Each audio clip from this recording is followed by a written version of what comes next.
Welcome, everyone. Hope everyone's having a great week and hope the sun is out wherever you are. I know I'm certainly enjoying it. My name's Ashley Safransky. I'm the VP of Marketing here at UConnect. I am super excited about today's conversation. We have three fabulous panelists who I will let introduce themselves here in just a moment. And today we'll be talking about the role that supplemental course content can play in career exploration, career development. A fun topic that we're really excited about. Very quickly, want to highlight we are recording today's session. We will share the recording out with everyone via email, likely to come out tomorrow morning around 8 a.m. your time. The chat works, so feel free to use the chat throughout the discussion. There should be a Q&A box for everyone on your screen, and you're welcome to submit questions in there throughout the discussion. I'll try to pepper some of these questions in throughout the conversation, but any that we don't get to throughout, I'll save for the end, and we'll go rapid fire throughout the discussion at the end to our panelists. So I think those are my notes. I'm going to ask our panelists to introduce themselves. And Joba, can we start with you? Hi, everyone. Thanks again for having me. My name is Joba Oderon. I'm the Associate Director of Career Readiness at the University of Miami. And there, in my role, I oversee our UConnect platform, looking at different products that are coming out. So I'm really excited to be on this panel. But yeah, thank you, everyone. Nice to meet you all. Super excited to have you, Joba. Thank you. Anna, how about you? Will do. Thanks, Ashley. Hi, everyone. Thank you all again for being here today. My name is Anna, and I am the product manager here at UConnect. I've been here for almost 5 years now, so some of you on the call today may also remember me from my time on the client success team. But as the product manager, I helped to develop the new classes library that we're going to be talking about in part today, both from the internal build perspective, but I also had the opportunity to work with all of our partners with the new course library, of course, including Hakan here and his wonderful team at Primerli. So I'll turn it over to him in a second to introduce himself, but I'm excited to share more today about the expansion of the classes module, the release of the new classes library, and of course, to answer any product questions that may come up. So thank you, and Hakan, over to you. Well, thank you for having me. Excited to be here and looking forward to the discussion today. I'm the CEO of and then the founder of Primerli, Hakan Unsal. This discussion today is quite interesting for me because I've sat on both sides of the table. I was an international grad student. I did my master's and PhD in the US in Cornell and Columbia. And as a international grad student, I had to navigate the complex world of job market and find my way. And I got lucky and I got hired by the Boston Consulting Group after my PhD, spent 9 years there, which is when I sat on the other side of the table and I recruited candidates. I interviewed with candidates, did over hundreds of interviews. I wish I was able to go back in time and tell my past self the learnings that I had by sitting on the other side of the table. And a little bit about Primerli, our company. The story started with me from my personal need as a consultant. I used to go into different client sites and help Fortune 500 companies and their problems. And I worked in 30 to 40 different projects. That means 30 to 40 different industries. So every time I would start an engagement, I would have to get myself up to speed on a different industry and interact with my client who has more than 30 years experience in that industry. So to solve that problem, I wanted to start a platform where people can learn industries very quickly and in an engaging and fun way, not by reading long decks, but interesting videos, funny stories, war stories, that type of stuff. And the question was, can we take 1 year of industry experience and then squeeze it into 1 hour of really interesting experience? And that's kind of what we have done. And recently we found that there is a use case for students as well, because students discovered our YouTube channel and started coming to our website and asking for the content. And that led to our partnership with the UConnect, which we're quite excited about. And looking forward to discussing today and also learning from you. I'm looking forward to hearing questions and contribute in any way I can. Excellent. Thanks, Hakan. It's a great overview. And we're, just to reiterate what Anna mentioned, very excited to have Primerli as one of our featured partners for the classes module. Really fantastic content that can be made available to students. So I think that leads me into, we'll get started with some Q&A. In terms of all of the resources that career offices are making available to students, there's certainly no shortage for sure. Maybe like Joba, you can kick us off, and Hakan, you can add, like, can you tell us why course content, this idea of supplementary course content that's made available outside of the traditional curriculum is a valuable resource for students? Yeah, I really think it's a great way for students to build on those theories or skills that they're learning in the classroom and be able to, apply it to real life experiences that they may go through in like internships, jobs, volunteering.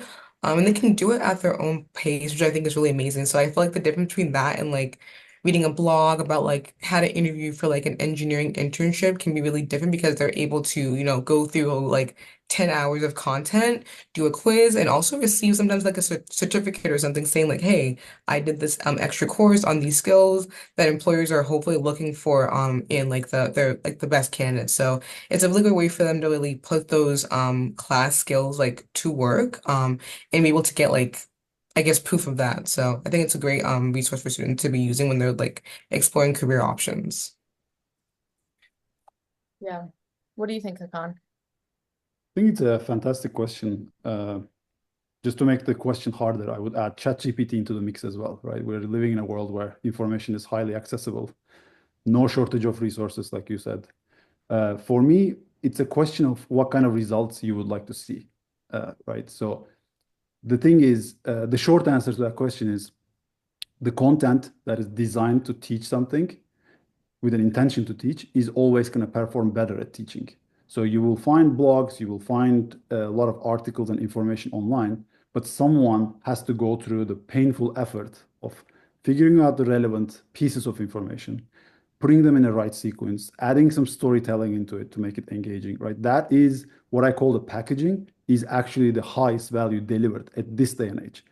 30 years ago, I would have a different answer. I would say information is highly valuable, but today information is pretty commoditized. Uh, and you see the examples of that, right? Like Khan Academy today has more than 8 billion views. It's not because it has drastically different information in it. It's because the way Salkan packages information and guides the student through a journey, and at the end you feel like you learn something, that is where it adds value. I think the way to relate to that experience is just think of yourself learning a new language, right? If today you wanted to learn Mandarin, can you teach yourself Mandarin by Googling?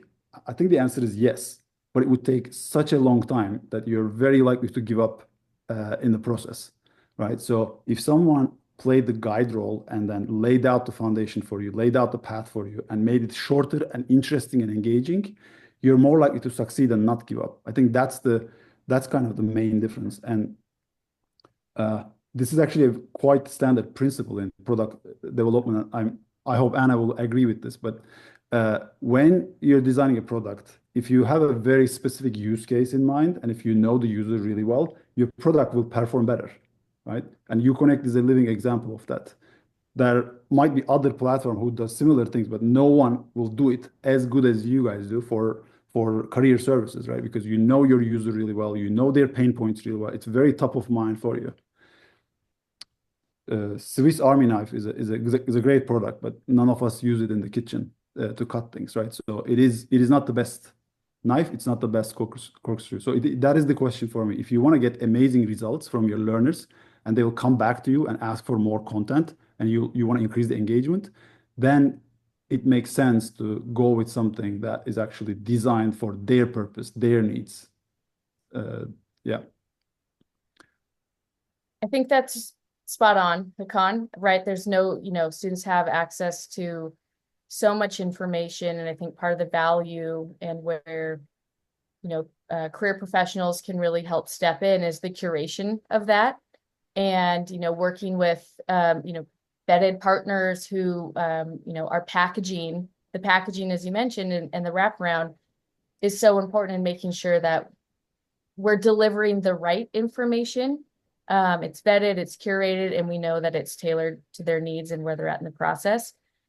I think along the lines, like a lot of folks here are also thinking about other resource types like blogs or videos or guides or whatever. And I'm going to put Anna on the spot and just ask her, as someone who's really thinking about all of these different types of content and formats, can you speak to maybe like why is it so important that classes in particular is a different content type than blogs or videos or what have you? Yeah. I mean, I think it's a different way of reaching the students. I think to echo a lot of what Joba said, I think there are a lot of great elements in having more of a long form piece of content, a more interactive piece of content as well.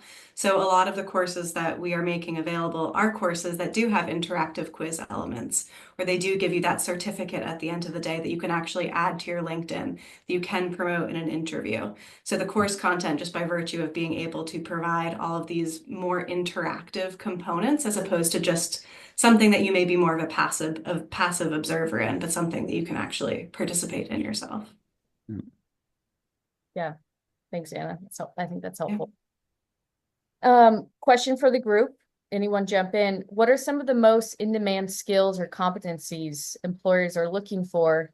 And then how does course content play the role in helping students develop them? I think that from my experience, especially those STEM majors, the technical skills like coding, using Python, being really good at using Excel efficiently really help them stand out. I've coached a lot of computer science majors that are having trouble securing internships because they weren't that good at like using Python or even coding. So I love that we have supplemental courses because they're able to get those skills outside the classroom and really build on it and get really good at it so that they are like more they're standing out more in those internships and they're able to really secure them. So I think that's just my opinion. Yeah. Yeah, I love that comment about it's outside of the class, it's building on what they're learning inside the classroom. And yeah, love that. Hakan, anything to add? Yeah, I'm glad you asked this question because it's a quite common question that I get from students. And having been one, I understand where the question is coming from. When now as a role of recruiter, playing the role of recruiter at Primerli, I interviewed quite a few people, and I would group. Obviously, it depends on the role, what specific thing that you need to learn about. But if I have to generalize, there's three broad categories that fall under competencies. One is I would call skills. This is your communication, problem solving, analytical skills, your presence, your ownership, all of that stuff. That's not news. That's always been there. I think what changes, it used to be a differentiator. Now it's kind of table stakes. So I think what we provide in courses, we need to go beyond that. If you want to differentiate, right? If you want to stand out from the crowd. So then there's the second category of things, which is what we do, the industry learning. Industry is basically understanding the context in which your counterparty operates in, right? You understand their problems, you understand the top of the mind issues, the trends that are affecting them. And this I find as a key unlock in my interviews now on the other side of the table. When someone comes to the interview, knowing what I am going through, they are immediately in ahead of the queue, right? They're immediately in the top 1% of the candidates. It's actually quite simple and a quick win trick. Because until you do that, you're an interviewee, right? You're coming there. An interview is a very uncomfortable situation. If you remember all of our interviews, you're trying to prove your value, you're trying to show, and then you're trying to field the questions and stuff. But if you change your perspective and if you really understand the other person, that turns from an interview to a two-way conversation, and that's a whole different setup, right? You're two people having a coffee chat about their business. So that's kind of a game changer. That's the thing we see, and we're going to talk about how students do that. But I would see a third category, which is tech, to Joba's point. And I would even add on to what Joba said, right? Definitely critical, obviously, for certain majors. If you're STEM, I was an engineering student, so I completely relate to that. But also, I would say it's becoming a differentiator and almost table stakes as well. If you want to be so imagine the students today who graduate, they will be executives in 20 years, right? Some of them will be executives. there is no job that they could do where they are not going to interact with tech.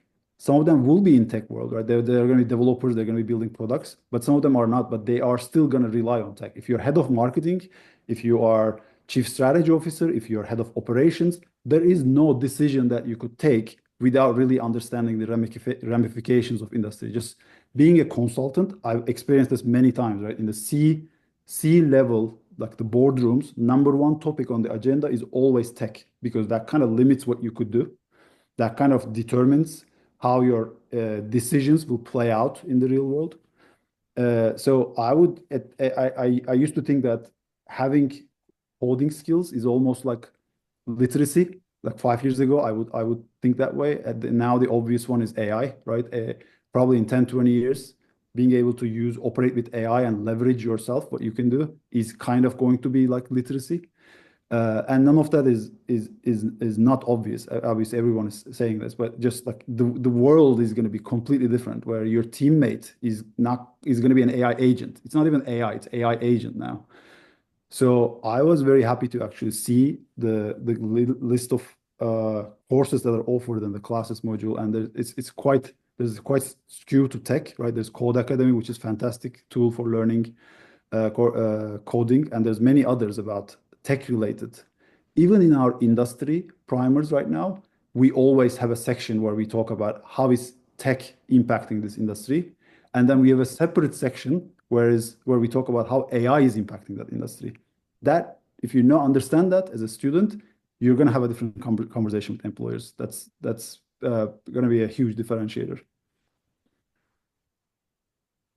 I want to just expand, like, Hakan, I think you made some really great points, and maybe we can just dig in a little bit on how, like, and Joba, feel free to add too, what are some real life examples of how students are leveraging course content and the outcomes that they're seeing? So Hakan, you gave great examples of before an interview, but can you dig in a little bit? Like, how are you seeing students leveraging course content, early on in college, maybe as part of exploration, and then throughout, preparing for interviews? Yeah, spot on. Those are the two use cases that we see, right? Career exploration and interview prep. Actually, I have a good story to tell about this, and I recently posted about it on LinkedIn by getting the permission of the person, so I could share it here as well. When we started our YouTube channel a year ago, students discovered it and started taking our primers and requesting access. One of those students directly emailed me, and it was one of the best emails I received in my life. The email said, actually, first email just said, I'm preparing for interviews. Can I get access? And then we gave access to courses and said, good luck. And then a couple of weeks later, she emailed, and that was the best email I received. It outlined the things that she loved about and how it helped her in her interview process, in her career exploration. And at the end, she said, here are the things that I think you could do to improve your product. Fantastic. And the email ended with one line. I know it's a long shot, but are you guys hiring? I like what you do. I want to be part of it. We weren't hiring, but we just couldn't say no, obviously. It's a fantastic candidate. She's now one of our interns. She's doing great work. And then I actually had a chance to interact with her, but also our other interns, our other students who are using Primerli content. Just to complete that story first, she got a job at one of the big four companies in the consulting side, and we're proud of her. But her story is very similar to others, right? The way they use it is in twofolds. One is career exploration, and it's not just let me figure out what I want to do with my life. It's more like let me just narrow down the options, because I remember this feeling, right? I'm an engineering student. You have someone is telling you, oh, finance is the career. At that time, finance was the hot career path. Someone is telling you, oh, consulting is a great career. Someone is telling you tech is a great career. Each one of those buckets have 10 different options within them, right? Within finance, you could be investment banker, you could be private equity, asset management, banking, payments. There's so many areas you could go, and others are the same way. So if you approach your career with an option of 20 things on your path, you will spread your energy thin. You will not be able to invest in any one of them enough to have a meaningful conversation with anyone.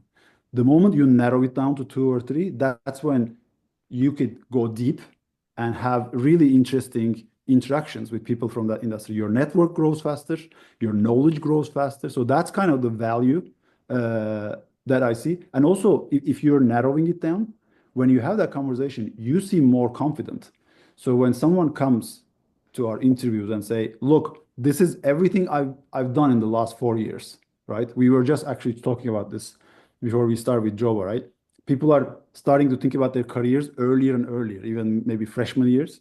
If you build a story in the 4 years where you say, I actually narrowed down my options very early on, and everything I've done until this point, here's how I connect the dots, and was to get to this point. You just seem confident, determined, you're more likely to succeed.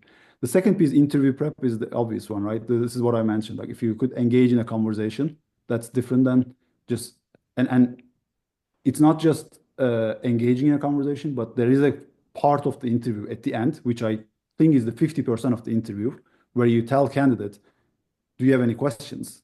So those questions are extremely important. Those questions are not for learning, really. Those you're not really learning that. You should have learned all of that stuff to be able to ask a very interesting question. And if you know the industry, you ask very pointed, very interesting questions. Otherwise, especially in consulting, I experienced this, right? You interview so many candidates, and everyone is asking similar questions. What are you doing today to day? Tell me about a client problem. All of those sound very, very similar. And when you walk away from a day of 12 interviews, you really don't remember who asked what. But if someone asks a very specific question, you will definitely remember that candidate. So it's a huge differentiator in that sense.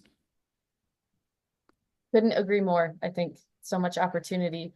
Joba, I'm curious, at University of Miami in the Topple Center, can you share maybe just some examples of, how you all may be engaging your students with this type of content? Yeah, definitely meeting the students where they are in their career journey. So like when you're exploring, a lot of students, at least at UM, have a lot of like they may be like double majors, they may have like three majors. I had a student that had four majors in my first year here, but really having them like decide what exactly they want to do by doing these classes and building on the skills that they're like hopefully are good at. I think using these external classes is a really good resource for them because they're able to see exactly like what comes easy to them, what they enjoy doing, rather than just like blindly going into a career, not really knowing what they're getting into. So I think it's a really good resource for them when they're really exploring, whether it's like freshman year, sophomore year, even I would say even senior year when they are ready to like begin their journey, they can still, take these classes at their own pace and discover like a new career that they may have even thought about from the beginning. So it's really good for career exploration, and just meeting them where they are or wherever they are in their journey. Yeah. I think as a follow-up to that, Joba, I'm sure it sounds like at least a lot of this type of content can be shared in, one-on-one coaching appointments or similar things. Engagement is always the big thing, right? You have so many resources and you're really trying to get students to engage with what they have. Any advice or tips on how career centers can improve engagement and get students to use, courses in particular as a resource? Yeah, I would say two things. The first one is pretty obvious, working with faculty to really infuse this into their curriculum. At Topple, we have a faculty and staff engagement hub, but we have a toolkit. And on our toolkit, we like list all, like honestly, all the like different classes that build on skills that students may be learning in the classroom, and they can like put this within their syllabus. Another one I would say is, what was I gonna say? I forgot. Oh, tailoring the classes depending on the student's like major. So again, on our custom career content page, we have different classes depending on your like major or career circles, what we call them. So community, I think other schools may call it that. So like for architecture, there'd be courses that are specific to architecture. And I think that really makes it obvious for students like, okay, I'm going to that major. These are skills that I may hopefully maybe will be using in my first internship or job. So I think it's really cool that they're able to do that, and it makes it like very obvious and easy to them. The easier it is for them to find these classes and kind of like just really understand it and grasp it, the more likely they are to do it. Yeah. I want to dig into that point you made about, leveraging faculty and working to embed, career content broadly, but maybe specifically the supplemental course content into the classroom. Can you speak to, any initiatives that you all are leading and working with faculty to embed this type of content into the classroom? Yeah, so our director of career education, Carly Smith, she does a really great job of this thing she created called the Career Champions Network. So we do that every semester, multiple times a semester, and we really go over all the resources that we offer to students, and we just like honestly put it in their face. And a big part of it is our custom career content page. We update it like I would say once a semester, or I'm on the platform from the back end like every day. So just really updating them on the different products and resources that are available, because there was a lot of turnover that can happen with faculty, but just making them aware of everything that we offer, because I know it can be a lot, really goes a long way. Because like hopefully, in the future, instead of canceling class, they will direct them to some skill building courses, or they will tell them to come for career coaching, look at things that different things that are on our website. So I think just um yeah, building those relationships and constantly updating them goes a long way, the students especially. Yeah. Actually, this is a very important topic, actually. We see in the corporate world, it's similar as in higher education. 50% of the success comes from having an amazing product content to put in front of the students, but it doesn't end there. The other 50% comes from getting them to see it at the right point in their journey. And to your point, students are bombarded with resources, right? It's very hard to get in front of them. So there's a bit of an attention scarcity. We have seen a couple of things. One is similar to what Joba described, right? We've seen schools integrating into curriculum. And this is kind of our first conversation right now when we talk to schools. The first thing we ask is, what does your curriculum look like? And then we identify areas where I'm talking about our specific content, where industry learning could be beneficial. For example, if you have a consulting 101 class, start as step zero with consulting primer. Within 1 hour, you're going to elevate the value of conversation in that class, right? And you create a win-win-win situation. So it's not anymore push, it's now a pull type of engagement, right? People are coming to you because they need that content. The faculty is happy because their course is better. Students are happy because there's an engaging material there. The second, what we have seen is just putting it in an onboarding journey. So when we were just actually having a conversation with a career services professional, she was like, the first year students are the most excited ones about learning. They're just coming to the campus. They're very excited about learning. So that's the time. That's a great time for them to engage with something like that. And then the third model that we see is adding it to somewhere in the coaching program. So some schools have coaching teams. Some of them are aligned to industry. And if you embed it in that journey, that also creates amazing results. I think that's fantastic. And Hakan, you kind of touched on this a bit, but maybe just to dig in a bit further, all three of you, please chime in. What are some of the, maybe most prevalent gaps that might exist in the student's traditional curriculum that could be addressed through supplemental course content? Of course, there's variance depending on the major, but maybe just based on your observations. Joba, you kind of talked to this a little bit about the coding element, but anything stick out? I think just applying the theories and things that they're learning in class, I think that is the element that's missing, because I've met with students that have like great GPAs, but when it comes down to really applying what they're learning in class to like an internship or volunteering or like their first job, they do struggle in that area. So I think the more that they practice on those skills, and just that in general, that really helps them, succeed in the workforce.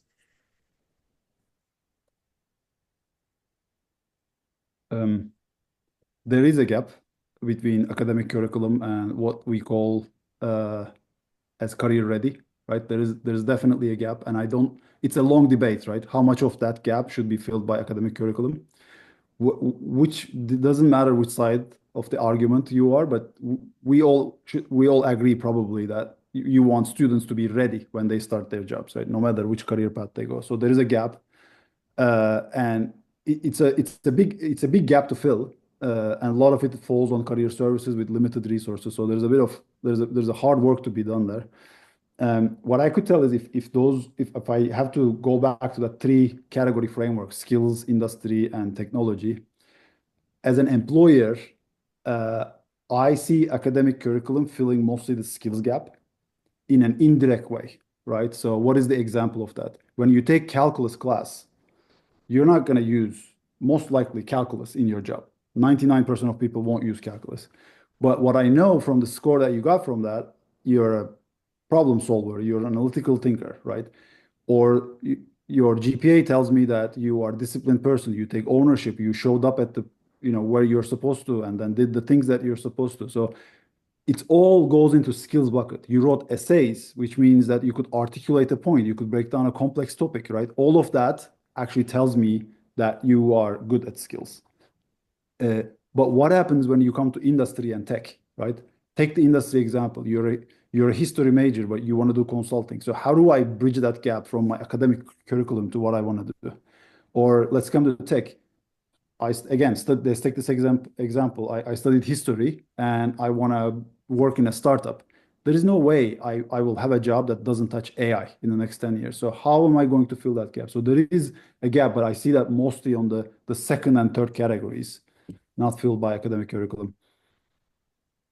I think this is a nice, you put Anna on the spot again, because Anna, you've spent a lot of time in that, as you work to develop the classes module specifically and really thinking about different types of courses and gaps that we need to fill. Could you maybe share some examples of different topics that are available in the classes library from different providers? Yeah, absolutely. And I do think we've already kind of touched on a lot of the important buckets there. So the way that we thought about building out the course library was hitting on three key areas. So one is the skill development content overall. So I think, Joba, you might have mentioned Excel skills earlier. That's a huge one. How can we equip people so that they're able to do that? Entrepreneurship, how can I launch a business? Something like that, that is just kind of this crucial skill development that might put someone ahead of someone else. We also have a lot of more specific professional development skills that may be something that if you haven't had the job experience, you just haven't had the opportunity to learn. So that's where we're getting a lot of the content, like interviewing, networking, how to give a great presentation, how to be a great teammate. And then we also, of course, have industry overviews. So AI is such an emerging field. And I think in conversations that I've had with career coaches, a lot of it is around I can't be an expert in everything, and especially a field that is so changing rapidly. So these courses can be supplemental to that. So how can we deep dive with a student into AI so that a career coach doesn't feel that they have to be the AI expert?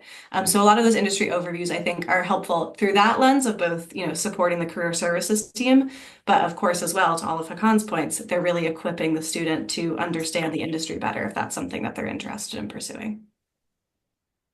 I want to pick up actually one thing you said, Anna, and it's a very good point, entrepreneurship skills. Yeah. And there's two ways that actually it comes to surface, right? One is you will see more and more in job posts that there is a bullet there that says entrepreneurial person. So there's a definition of that is proactive, that could, operate in an uncertain environment, that takes extreme ownership, doesn't, does things that they're not told to do. So there's a bit of and people, even in large corporations, starting to value that type of entrepreneurial mindset and the skill set, and it's an incredibly valuable thing to have. Just to give you an example, if I'm hiring, I would rather hire, if I have two candidates, one candidate has 4.0 GPA, always top of the class, and the other candidate built a YouTube channel with 1 million subscribers, I will hire the YouTube channel, the person who has built the YouTube channel, because I believe that entrepreneurial skills will help them learn anything I need. There is no way a school can teach everything that you need to be successful in industry, right? One of my professors used to say, what you learn will be obsolete before the ink on diploma dries, right? So I would rather bet on someone who is likely to learn in a changing world. So this is one way it surfaces. It's becoming a more seeked out skill set. And the second is, I think the job market is also changing, right? It used to be, if you think about our parents' generation, they would all go to large corporates, and then 40 years later they would retire from there. It's not the case anymore. In US, I think about 45%, somewhere between 40 to 50% of workforce is defining themselves as freelancers. So that's a completely different job career path that we're preparing our students for. So that's the second type of thing, I think, where entrepreneurial skills become extremely important skill set. Absolutely. Anyone have anything to add? So I have another follow-up question for Anna. We know the NACE career readiness competencies are, top of mind for many.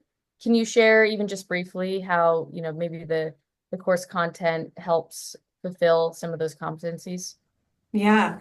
I mean, I think they can tie into really all of the competencies. So the competencies are covering things like teamwork, leadership, professionalism. All of those are topics that are covered throughout these various courses. And by focusing on things like skill development, professional skills, career skills, you're going to be touching on all of those areas. And then I know, of course, for the UConnect users here, all of those can then, of course, be distributed to your various either career competency communities or career skill communities. Usually there's some mapping one-on-one there in terms of how those are displayed on the front end of UConnect, but the courses certainly serve all of those different varying competencies. Awesome. Joba, anything to add from your perspective?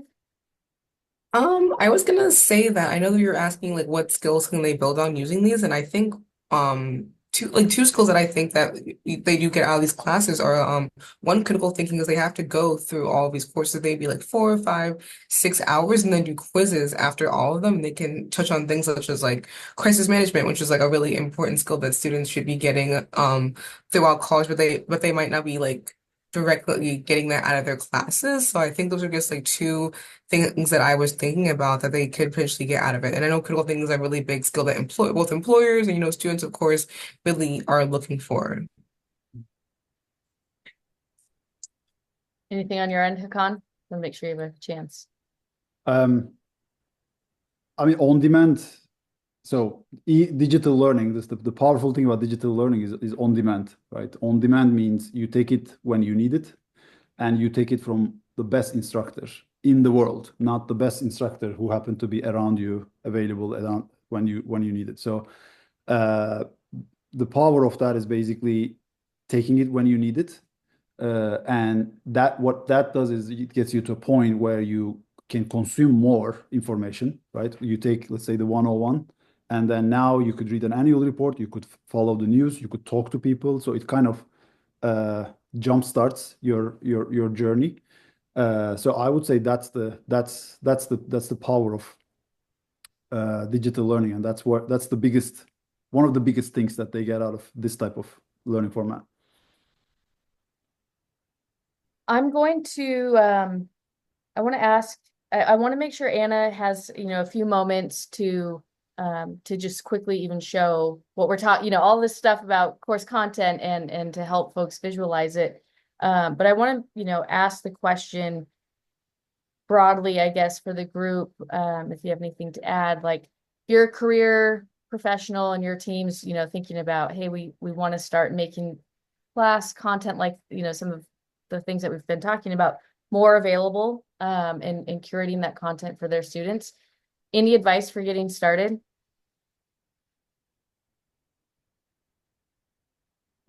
I would say if you do have career communities, like we have on our page, looking at what's missing and kind of pulling out the classes that you think will be more applicable to the different classes. So for example, when we first had early access of this, we put it into our business community because we just thought it was so applicable. They had like AI, they had some engineering things, there was some stuff about STEM, they had some interviewing tips. So just looking at what communities you have and like maybe what's missing and going from there, I think would be really helpful to the students.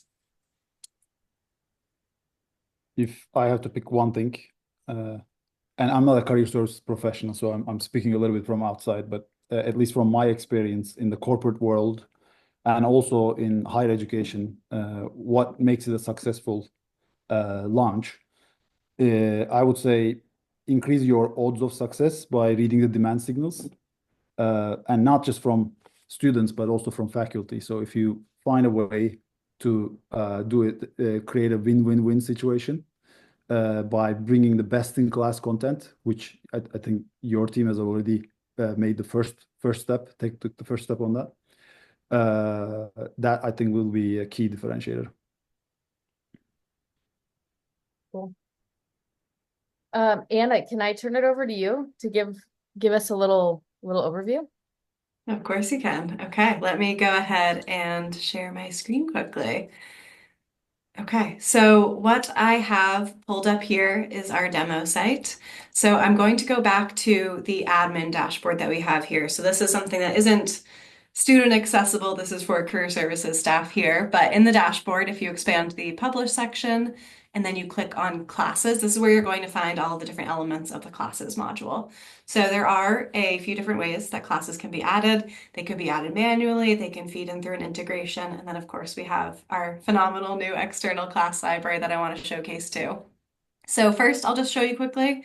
If you press the Add New Class button here, this is where you could feature courses that maybe are already existing on your campus. So this would be if you wanted to showcase something like a career curriculum course maybe that your office runs itself, or if you have continuing education courses or certificate courses on campus, anything you think is going to help advance a student's career, whether they are already in their career at some point or whether they're just getting started, you can feature curriculum that already exists and that you may already have available.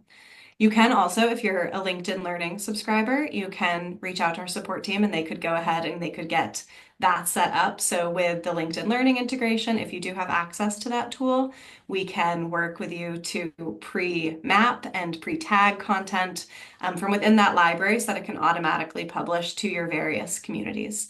And then of course, in the external content library, which we'll pull up now, so there are around 700 courses in this external content library. There's a really wide range of content available. It's a little less than 700 here because we've already gone ahead and published quite a few of them to the front of our demo site so that people can see them and experience them. But within the classes library, you can find content a variety of ways. So of course, you can search by date. You can also, if you expand all external sources, you can see all of our wonderful content providers here. So we're featuring classes from Ascent, Break into Tech, Cisco Networking Academy, Code Academy, Exponent, Primerli, and product management exercises. I think some of the better ways to think about kind of going through this content may not always be by date, although of course there is content being fed into here regularly. You can also search by keywords. So if there is something specific that you are looking for in here that you're trying to serve a specific student need, like once again, tying it back, maybe you keep hearing that Excel is an area where your students are lacking. You can search by keyword to find specifically Excel courses. And you can go ahead and publish them to the platform. You can also search by category here. So as we're scrolling through, you'll see that some classes have been tagged as a beginner class. If you keep going through, you'll see some are AI, intermediate, cybersecurity, IT, whatever these broad categories are that we have. And you are able to filter by those to find the content that is specifically most relevant to your students. So I want to just really quickly show everyone so they can see how easy it is, what it actually looks like to publish one of these courses. So I'm going to, of course, navigate to Primerli here so we can see this. So when you are using this external classes library, all of the content is pulled in for you. So there's very minimal work that you have to do. So if we're importing this AI course from Primerli here, you'll see that all of the initial information is pulled in for you. So the title, the description of the course, I think the time is very helpful for students to see so that they can already have kind of an expectation of exactly what they are setting themselves up for here. So there's nothing that you have to do. As you can see, even like images are added in for you to make it look splashy and visually appealing on the front end. So the only thing that you would have to do as a user is come in, make sure you tag it to the correct places where you want that content to appear. I'm going to tag this really quickly just to digital technology and go ahead, hit publish. And then when we come to the front of the platform here, you'll see that that content is ready for your students to start exploring. So if we come to the digital technology community, and then we go down to the specific skill building courses area, you'll see that you can start to build out this great area where it is featuring all of this content. And here is that AI course that we just went ahead and published. So someone could click on this, start exploring, start taking courses, as easy as that, just in a matter of a few minutes. And I will note, I want to just do a quick tease that we do also have some exciting updates coming to our email functionality soon. So with those, that would be another way. So students don't necessarily have to proactively be looking at the communities to see these classes, but there also are going to be some enhancements that allow classes that are tailored specifically to your subscribers' preferences and to their interests for those to be delivered kind of directly to them into their inboxes, which we're really excited about. So everyone keep an eye out for that as well, I will say. But that is a really quick high-level overview of what the classes library looks like. So there is, like I mentioned, 700 great courses in there from all of our wonderful partners. All of the content has been vetted to make sure that it is in alignment with what your students may need. Does anyone, or Ashley, yeah, any questions that you have about it? No, that's super helpful. Love the plug for the Gotta get it in there. Yeah, no, I think that makes sense. And I think something in particular, I'm going to ask Joe to speak to this here in a second too, but just this idea of, going back to students, they're on TikTok and YouTube and ChatGPT, and, I can only imagine as a career professional, like trying to wrangle a lot of that in, and oftentimes probably, counteracting or dispelling some of the information that they're getting. So I think highlighting just the element of curation and coming from really trusted, vetted providers is something we're really excited about, and working with folks like Hakan and his team. So I'm gonna ask Joba a question here, but before I do that, I'm gonna launch a poll. And we're really excited about the classes module. If you're interested in learning more about how to add course content as a resource to provide to your students, we would be excited to continue the conversation. This poll just helps us know how to best follow up with folks. So I'm going to leave this up here for a moment while I ask Joba the question. And also, folks, please feel free to submit questions in the chat. I see a few in there that we'll get to, and in the Q&A box. So Joba, like coming off of that, what I just mentioned about, gosh, there's so much information out there that students are consuming. How do you think about, as a career professional, like the importance of curation and making sure you're providing students, like at least they have access to really credible resources? Can you speak to that a bit? Yeah, me and my team, I would say we always try to jump on any new resource that we have to we can provide to students, because we know that they're looking like a lot of places, like Reddit, Google, TikTok, Instagram, whatever, for like career advice. So why not? We want to make sure they're getting the best advice from our website. So things like Primerli, like external courses, supplementary courses are a really good way for us to kind of like, get in their face, and they know that this is like vetted, this is good. They should be going to like these resources rather than like going on Google or like ChatGPT for advice. So I really recommend everyone, if you see like a new resource that has been vetted by like partners like UConnect, you definitely want to jump on it, because it's a really good way for you to have the resources be available to your students as soon as possible. There's actually, I think, a good question as a follow-up for you, Joba. Do you all at University of Miami, do you have data on user experience or, success with these types of courses? I know you mentioned it's early, and so if it's too early, I think that's okay, but even anecdotal feedback would be helpful. Yeah, I think it's still a little early. We don't have like any like numbers or anything, but as far as like I went into our job and career coaching, I talked to our students that used some of the resources that we had early access for, and they really liked it because they're very busy, so they're able to do this for free online in the comfort of their own homes, like whether it's like spring break or while they're completing an internship, or honestly, if they're like at work and they want to like get ahead on these like little skill building courses, they're able to. So I think it's having the flexibility to do that is what they really, really like about it. It's, you mentioned, Joe, that you all are about to wrap your semester, and I imagine, these courses like this in particular are great, opportunity. Not that, I don't know, at least my kids, they don't love to do schoolwork during the summer, but A great way, a great time to sharpen your skills and probably take a lot of these courses.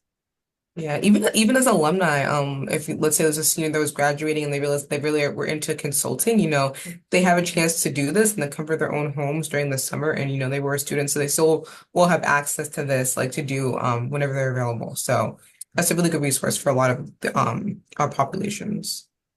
Cool. Thanks, Joba. Hakan, please. I was going to say the question on data is a very good one. And I think the question behind the question is how do we know that something is working or not? Maybe I will answer from a tangential perspective. What we see from our experience with corporate users and now also with student users is it's very important to rely on that data, right? We kind of look at that data on an almost daily basis, what people are saying. If there's a part in the course that is not engaging, it's not clear, we just try to fix it immediately. The things that we typically look at is one is the completion rate, right? It's a big deal when it comes to digital learning. This is what I mean by like read the demand signals. So that is a key demand signal. If people are finishing a course that is 1 hour, that's a good way to see that they are actually engaging with it, right? The second is the type of feedback that they are providing, right? The feedback scores, what percentage of them are giving, good feedback. Another one is the repeat usage rate, right? So if someone is taking a course, are they coming back to look for more? So we have set off like 4 or 5 metrics. Now it's been quite consistent both in the corporate world and the higher education world that we look at to see if something is working or not. Great. There was a question earlier on in the chat, and I just want to, maybe like pull it back a little bit. And Joba, maybe something that you could speak to is how are you all at Miami thinking about engaging different groups of students that often maybe are, traditionally not engaging with career services, or, special student populations? Do you have any specific strategies that perhaps you all can speak to? Yeah, so I think this just goes back to tailoring information that you have on your different community pages, and trying to like meet them where they are. So for example, we have a page for BIPOC, a page for first gen students, and I think something that I thought about as we are building out a lot of our like supplementary courses is putting those courses on those pages to meet them where they are. And again, like when you're doing outreach, mentioning this because they may not be aware of it, and you may be the only person that is bringing this to their attention. So that is something that we do again with like even our student interns that are from those different identity groups. We always recommend they do this additional courses so that they are like standing out among a pool of like a lot of different applicants. So I think just again like putting it out there as much as possible and meeting those students where they are, wherever they are on campus. Fantastic. Thanks, Joba. There are a couple questions in here, and I know we have about 5 minutes left. This is a great question. I'm just going to read it verbatim, and anyone feel free to jump in. Many of our engineering and computer science students are sending out 50 to 100 resumes and applications for internships and not getting a single call back for an interview. What advice do you have for STEM majors to help them get recruiters' attention and get to the interview stage?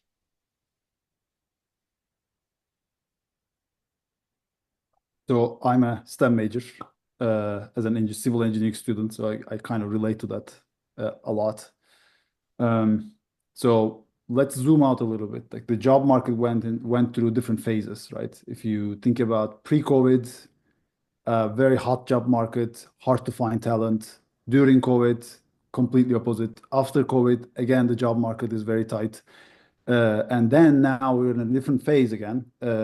Recently, interest rates increasing, the layoffs increasing. So again, the pendulum shifted a little bit on the other direction, where it makes it hard to find a job or at least get in front of the recruiters. And my answer to this question would be different at these different phases, right? There was a time right after COVID where we were having really hard time finding people. It was a completely different circumstance, right?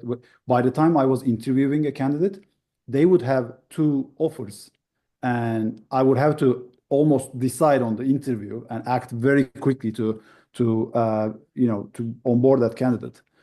It's not like that anymore. We recently posted a job and it got several thousand applications. So that actually it became different.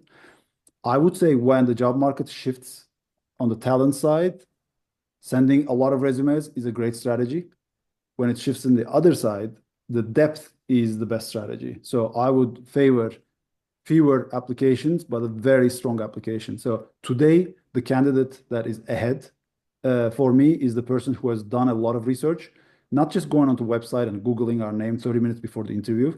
It's the person who has done, I will call it a PhD, right? A PhD at Primerli and figured out what we talk about, what our, again, pain points are, understands our product. And the story I told about Sophie is a very good example of that, right? Sophie, by the time she said, "Are you hiring?" she got hired for a job that doesn't exist because it was impossible to say no. So I think that that is a way stronger application. Especially in the AI age, right? Right now, when I say we receive 1,000 applications, that means thousands of cover letters, and it's a very hard to read through. And it's a this side where I am, the recruiter, the employer side, it's a very interesting view because you see these cover letters, they are all written by AI. They all look similar. They all I think they're also using the same software. It's grabbing the same sentence from our website, same words. At this point, I could detect whether something is written by AI or a person by knowing the right words. If someone wrote, "So and so has mission resonated with me," and that mission is directly from our website, I could immediately say. I think somehow it became a good strategy, or at least it's a suggestion in the world that, oh, you have to apply so many different jobs and it's a numbers game. I think that strategy works in a market where there's a shortage of talent. I don't think that strategy works as well in the current market. So I would rather go deep than broad. Great response, great perspective, and lucky to have your insight as someone who sits on the employer side as well. So gosh, Anna, if you can answer this last question quickly, I want to answer it. If you're a UConnect customer, you may be, interested in the classes module, the experiences module. Very quickly, difference between the two? Yeah. I mean, I do view them as quite complementary. I think the classes module does more to prep someone for the point of getting to a job in a lot of ways, whereas the experiences module provides employer job simulations, more things akin to micro internships. So that's giving someone the experience of actually being in the job, in the role, and the classes library serves more so to equip them to be ready when that time comes. That's how I would think about the difference between the two. Perfect. Nice and succinct. Thank you, Yeah. Anna. Thanks for that. Well, we're right on time, right at the top of the hour. I want to thank everyone for carving out time to join us. I know things on campus are busy and chaotic and lots going on. So genuinely just very appreciative that you took time to join us and then our panelists today. Hakan, Joba, Anna, appreciate you three. Thanks for sharing your perspective. Immensely helpful and excited to continue these conversations.